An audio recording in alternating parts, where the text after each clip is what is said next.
Time now for your forewarned weather with Garrett James. All right, welcome back. We are getting a check of our weather with meteorologist Garrett James, who joins us live from southern Utah. And Garrett, I love what you said about the sun because it was so gorgeous this weekend. Stunning out there. Oh, yeah.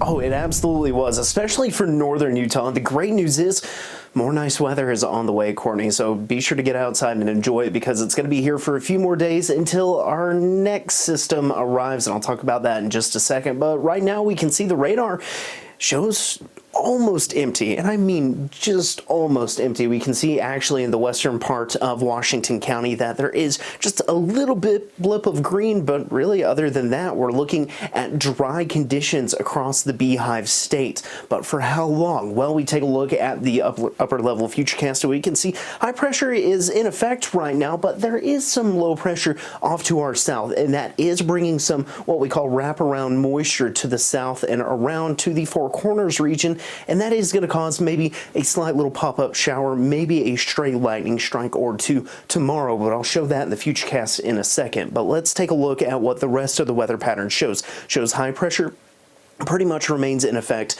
just to our west, and that's going to keep that northwesterly flow for us for right now. But if we take a look out to the Pacific, that's where our next system is going to arrive. But for now, we're going to be enjoying the nice weather from now basically until we get to the weekend, because once the weekend gets here, and it always has to be on the weekend, and I hate that, but it arrives on the weekend, and we can see a pair of low pressure systems heading our way, and this one looks to be a pretty potent system as of this point in time. But it does show cooler temperatures and some wet weather returning to the forecast. So a look at the long-range futurecast. It does show that things are going to dry out for the remainder of the night, but there are those little pop-up showers that I was talking about that could happen tomorrow. They're going to be so isolated that I would say you can either consider yourself lucky or unlucky, depending on how you view it, if you see one of these tomorrow. But all in all, I'd consider yourself pretty lucky if you do see one of these. They're going to be that isolated. Then high pressure really takes over for a little bit, and we can see maybe a quick little hitter system on Thursday,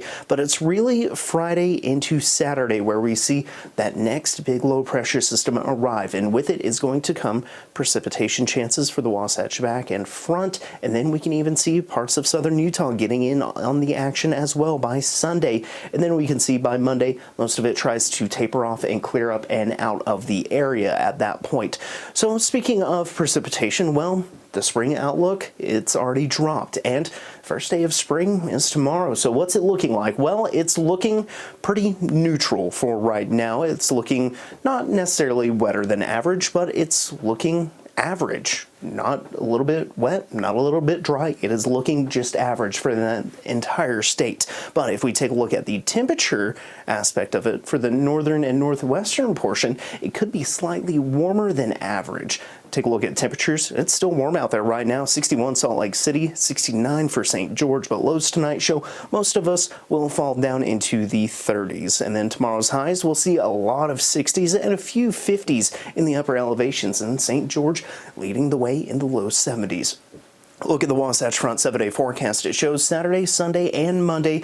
That's when the next rain chances come. And take a look. We go from 68 Friday to 48 on Monday. So definitely a big temperature drop. Same goes for St. George. We're going to go from 75 on Friday to only 59 on Monday with rain chances.